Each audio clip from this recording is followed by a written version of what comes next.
I bought an NES made out of wood, and in this video, we'll test it out and see if it really works. Now, surprisingly, we have messed around with a wood console before on the Jacob R YouTube channel. And if this is anything like the last console, I'm probably gonna wanna make sure I have this bad boy next to me when I turn this thing on. Let's open it up and see what's inside. All right, got the box opened up. We got some stuff on top here. NES zapper, very fun.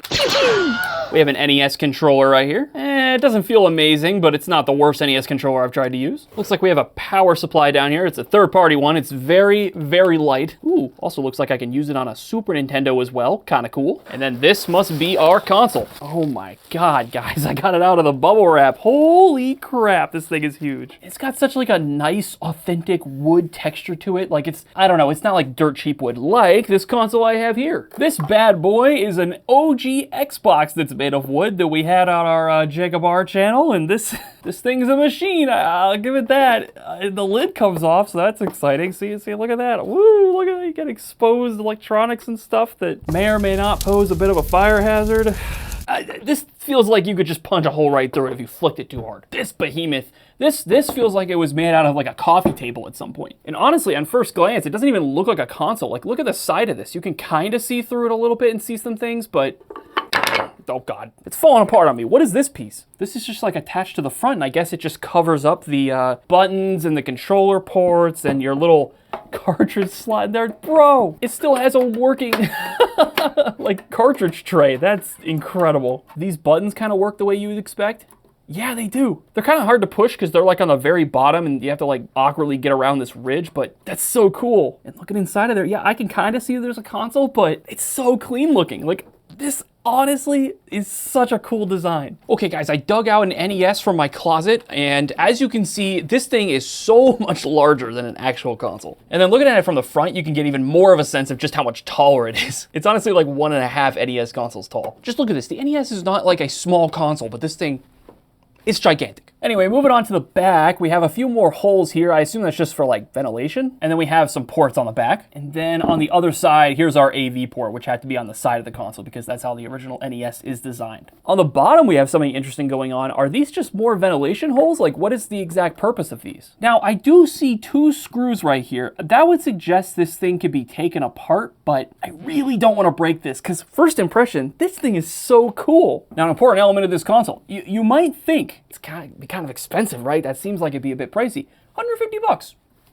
I don't know what I expected it to be, but to me that seems a little low. Like if you told me this was $300, I'd be like, ooh, that's expensive, but it's really cool. Hey, I'm not complaining. The question's still on my mind at this point. How in the heck does this thing still work like an NES? Like, there's gotta be some problems, right? You can't just shove an NES in a box and expect it to work. And yeah, I just wanna reiterate how bad this console is, this original Xbox, wood Xbox, I guess. This thing sucks. I don't like it. I want it off my table. Let's go ahead and plug this thing in and see if it actually works. Okay guys, I got everything hooked up, and honestly, so far it's a fairly normal NES. It's a little weird plugging the ports in and stuff because there's not a lot of tolerance for cables, so you might run into trouble there if you ever buy one of these for yourself. I'm pretty sure this is a one of one, but what am I talking about? Let's see if a game works. All right, sliding this bad boy in. Yeah, that fits perfectly fine. It's pretty normal. Feels the same when it goes in there. Gonna push it down. Yeah, that functions just fine. Now let's see, will this thing work first try? For the first time ever in NES history, will one of these, you know, cartridge mechanisms actually function? Oh my God, this is a god tier NES. We're glove balling instantly. Is the controller not working? Come on. Uh-oh, I went to pull the controller out and it yanked the whole cable, or the whole port out. I'm just gonna put that back in there. How do I do this? Let's try that again. I'm gonna go very slow this time. Don't want no incidents here. And I don't think that's working. Oh no. Let me go ahead and try a different controller. Maybe that's the problem. Okay guys, I'm trying a different controller and we still don't have any luck. What if I try the controller port 2? Oh, it's working. Holy crap, I did not expect that to function. And we're glove balling. I can't say I've ever played glove ball. I don't think I've ever wanted to. Okay, so it's just like Breakout, but it's like 3D. You know, that's actually kind of cool. I'm not gonna lie. I love NES games. They're always so like clever. They had to be so smart with the hardware and everything. This is very, it's unique. Whoa, you can push the glove in. What does that do? Oops, messed up. Anyway, all the buttons seem to be working now. Now, I'm not sure if this is a game that is like fine with you using the second controller port and it doesn't care, or if the controller ports are actually like swapped around. All right, guys, I found a 2-player game that I can try because I want to get to the bottom of exactly what is happening with these controllers. This game's been sitting in a closet for a long time, so if it works first try, I'm gonna be shocked. Guys, this NES is immaculate. It works every time. Okay, I have this controller plugged into the player 1 slot. It seems like it's working fine. Does the player 2 slot work as well? It does. Let's just hit 2 players and see what happens. Okay, I think we've gotten to the bottom of what's going on. I'm pretty confident in this game that the brown car is the player 2. I am using the left port right here. So if I move this controller, yeah, it moves the green car. So the controller ports are just swapped. Not the end of the world, but kind of strange. But they are both working, so fine by me. One thing that is a little annoying about this console, although frankly is annoying about every NES console, getting a cartridge out is a little bit of a struggle because you just don't have that much room to get your fingers in the sides to grab it. Grabbing it from the front is a little tough because there's like this lip here now. Oh God.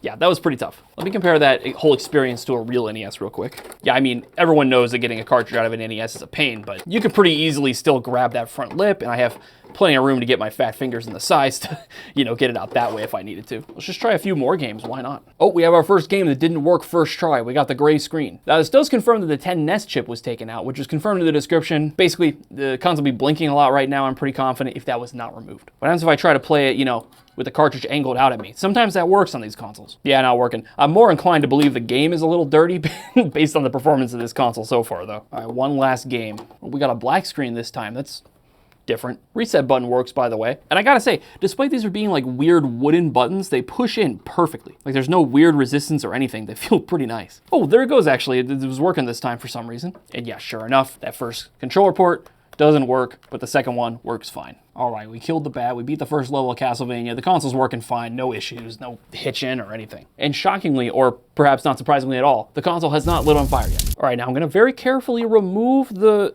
controller ports out. Yeah, these ports right here, they just wanna like pop right out of the console. That's unfortunate.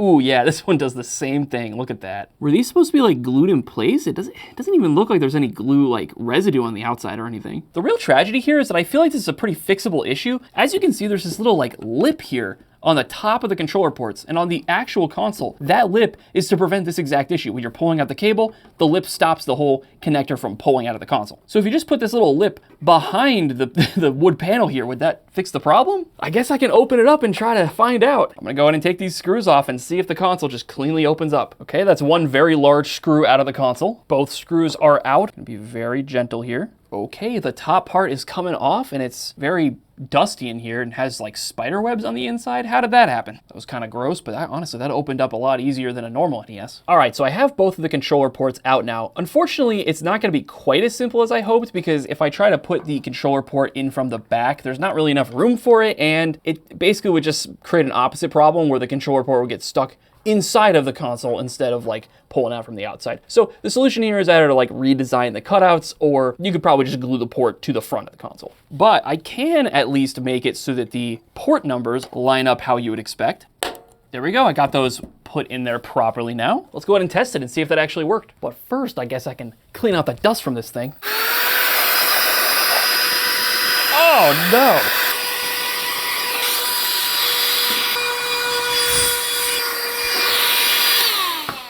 God, that blew dust everywhere. My whole room is covered in NES dust. I can see it floating in the air. Disgusting. I should have done that outside. Of course, in classic NES fashion, it now no longer wants to work. Maybe I blew some dust into there on accident. Let me go ahead and clean out the cartridge slot as best I can. All right, I went ahead and rubbed some isopropyl alcohol in this 1-Up card console cleaner. We'll try this out. Basically just slide this into the console, take it out a few times, and this should clean out the pins a little bit if I got some dust in there on accident. It's unreliable, it's an NES. I don't think it's the custom console's fault, but let's go ahead and try that again. Hey, it's almost working.